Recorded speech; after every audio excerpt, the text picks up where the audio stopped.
Okay, this evening I'm going to repair this CDJ-900 which has a knackered Q switch. This also applies to the play button as well, as they use the same switch inside. You may have this problem if your Q button is not clicking anymore, or if it is generally unresponsive. If you have to press it quite hard to actually get the deck to Q, then this may very well work for you too. So this is the component that we need to replace. It's a small tactile switch which is pressed when you press the actual main plastic Q button or play button. You can get these probably, you can get them from Mouser, really cheap, but generally the postage and packing is not worth it. So this one's from eBay, tend to come in like groups of 5, very cheap.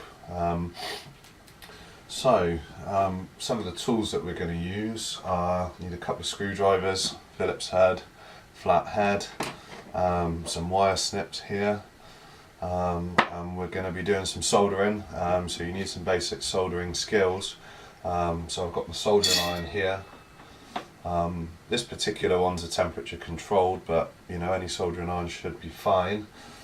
I've also got some desolder wick to remove the solder from the old switch, and I personally like to use flux as well. This is a non-clean flux, similar consistency to toothpaste. It helps wet the solder, it just makes the job a little bit easier, and of course some solder. And then to clean up the mess that I make, I've got a cloth, brush, and I've got some IPA as well. You can get that from an electronic supplier. I'm going to use that, although the flux is no clean, so you technically don't have to clean it. I'm going to use that to clean it up, just to neaten things up in there. Okay, so let's have a look. I'm going to flip the deck over first. Now, the screws that you have to remove are, there's 2 here, 2 here, and then there are 2 just here, and then also this one and this one on the back. It's handy they've marked that with a little arrow so you can see which 2 you've got to remove. But before we do that, we need to remove the vinyl speed adjust and the pitch. So I'm just going to take the little flathead screwdriver and I'm going to lever this off here, but don't pull the screwdriver forward because you don't want to mark the case. I'm just going to lever it backwards against the edge of the deck. So I'm just going to slot that in.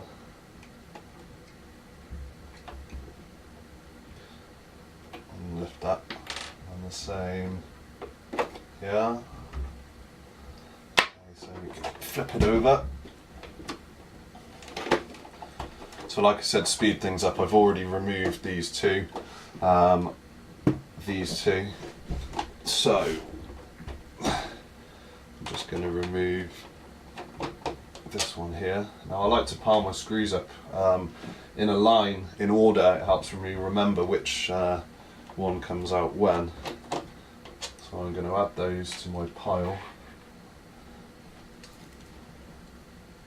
Okay, I'm just going to check that they're all out. Okay. So we'll see if the lid comes off now. Lifts off nice and easy. You don't have to put any excess force into anything. It's quite important that you're gentle so you don't break anything.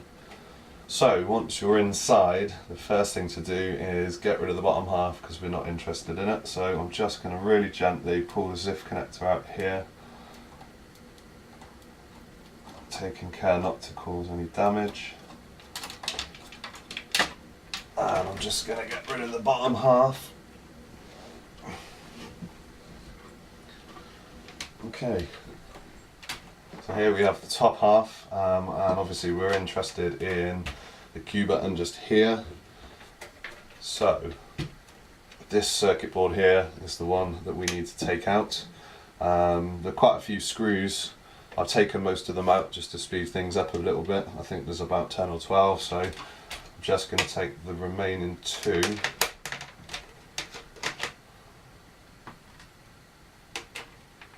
out of the board. Okay, now there's also a earth cable here, so you may need to just loosen and move the wire around out of the way, if you can see that, and this board should lift out.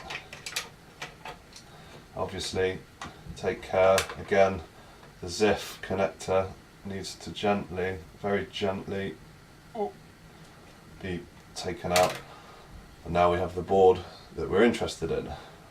So I'm going to get rid of the bottom half. Top half. Okay, so I'm going to heat my soldering. I have to plug it in.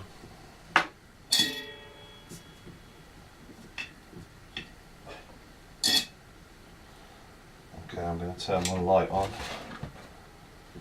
So we're interested in the removal of the Q button here, which is these two terminals, and I think, yeah, Pioneer have marked the PCB there with the word Q, which kind of comes in handy. So to remove, I'm going to take a little bit of solder,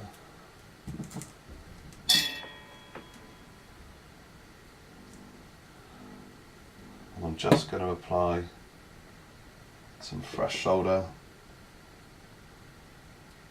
just to break the old join. And the idea is I'm going to try and wick away as much of the solder as I can. The pins are generally bent over, so it can be a little tricky to get it out. So I want to remove as much solder as I can. So to help the solder adhere to the wick, I'm going to apply some flux, just a bead on each terminal.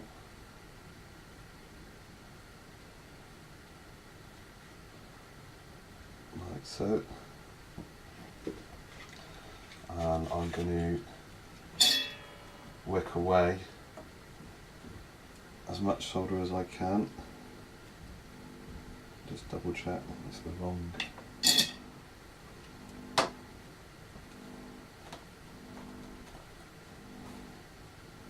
Ensure you put the flux and you're wicking away the correct joint. Have another go.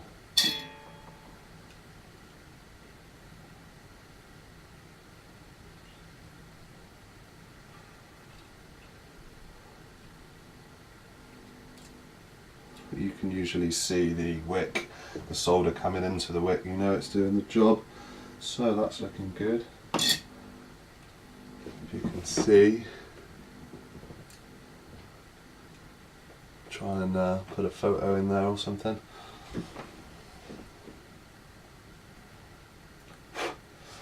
Okay, now I'm going to take my little flathead screwdriver here.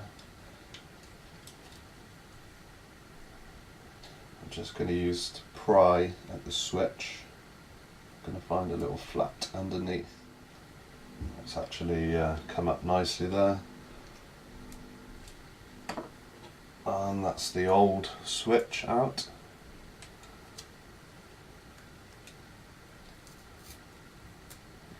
So I'm going to take the new switch out of its package. Get rid of the polarity, doesn't matter, it can go in either way.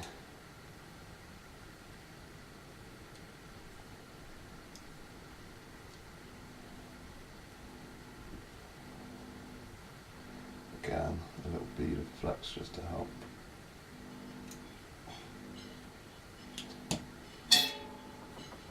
I'm going to solder one leg first.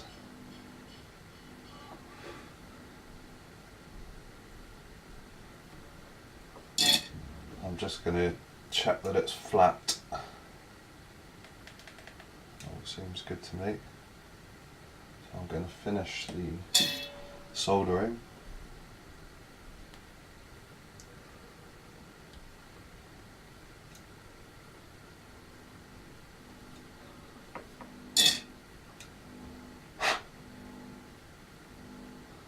All looks good. Switch seems good, so I'm going to give it a quick try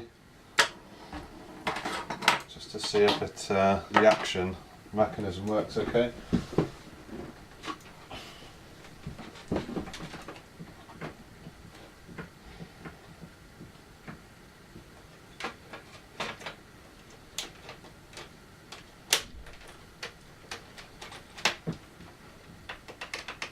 Seems okay, so just before I put it back together, I'm just going to use the snips to remove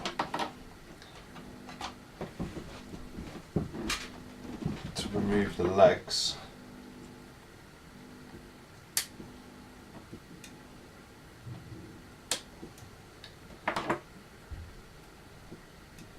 So once we've snipped the legs off, I'm just going to clean up the flex on the board, so a little bit of spray of IPA. I'm just going to brush to the side.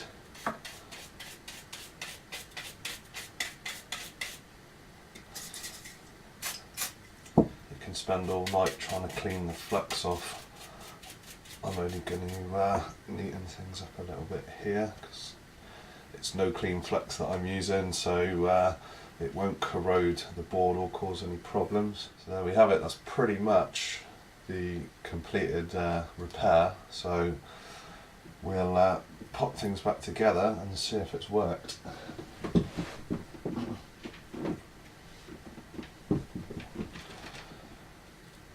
So things go back together in pretty much the same order that they came out, so I'm just going to reconnect the ribbon cable. Again, be gentle with the cables and connectors. It's easy to cause damage there.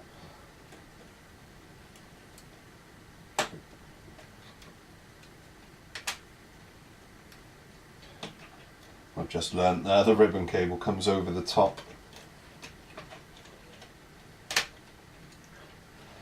Okay, so I'm going to pop in a couple of the screws just to save time. I'll put in a couple by the button. Obviously, if you're attempting this, you want to be putting all the screws back at this stage.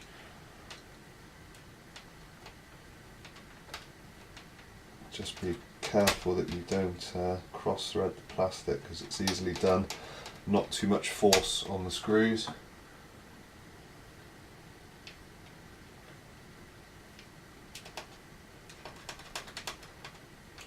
One a bit easier. I'm just going to pop one up here as well.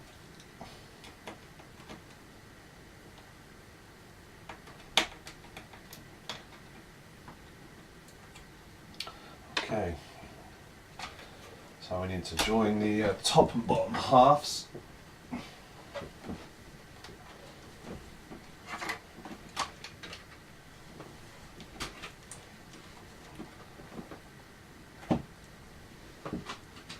Again, I'm just being nice and gentle, particularly with these ribbons and these zips. Okay, let's just make sure that's in properly. Okay, so I'm just going to pop the lid on.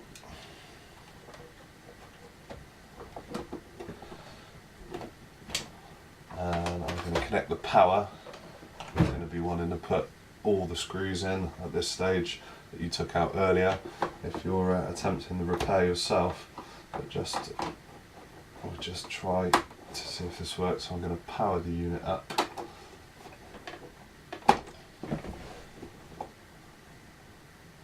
So all the power's working okay, that's the first good sign. It's loaded a disc which was already in there, and Q, if you can see that, is working just nicely.